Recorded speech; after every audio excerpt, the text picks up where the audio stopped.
નવરાત્રિના રાજકોટમાં જુદા જુદા વિસ્તારમાં રાસ ગરબાના આયોજન જે થાય છે એમાં કુલ આપણને ફાયર બ્રિગેડને 15 અરજીઓ આવેલી છે.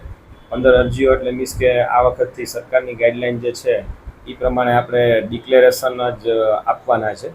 અને ડિક્લેરેશન એમાં બધું જે ફાયર સેફ્ટીના સાધનો રાખવાના છે એ બધી ડિટેલ એમાં લખેલી છે કે અમુક અંતરે એબીસી ટાઈપના ફાયર એક્સટિંગ્યુશર, CO2 ટાઈપના ફાયર એક્સટિંગ્યુશર, પછી રેતીની ડોલ અને પાણીના બેરલ એ સરકારની ગાઈડલાઇન પ્રમાણેના જે નિયમો છે એ પ્રમાણે દરેક જગ્યાએ તેઓ આ જે આયોજક છે એ બધાને રાખવા માટેની એમાં જોગવાઈ થયેલી છે.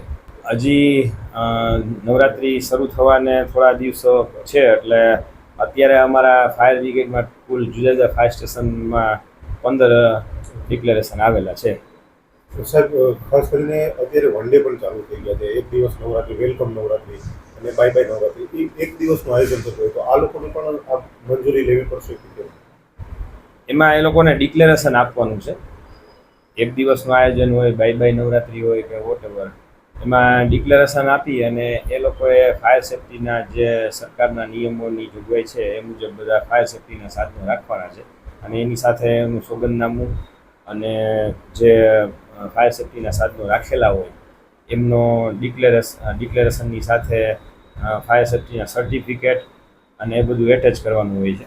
અને એ અમને 4 કોપીમાં આપે એટલે એક કોપી અમે રાખી લઈએ છીએ, એક કોપી પાર્ટી પાસે રાખે છે અને એક કોપી અમારી પાસે જે ઇન્વર્ટ થઈ એ જ સેમ પોલીસ ડિપાર્ટમેન્ટને આપી દે અને એક PGVCLને આપી દે. ટેમ્પરરી કોઈને લાઇટનું કનેક્શન જોઈતું હોય તો એમાં પણ ફાયર સેફ્ટીનું માગે છે.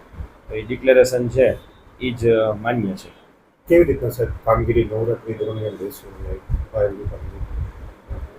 અમારી તો રૂટીન જે બધી કામગીરી છે એ બધા સ્ટેશનો ઉપર અમારા ડ્રાઈવર, ફાયરમેન, ઓપરેટર અને ઓફિસર,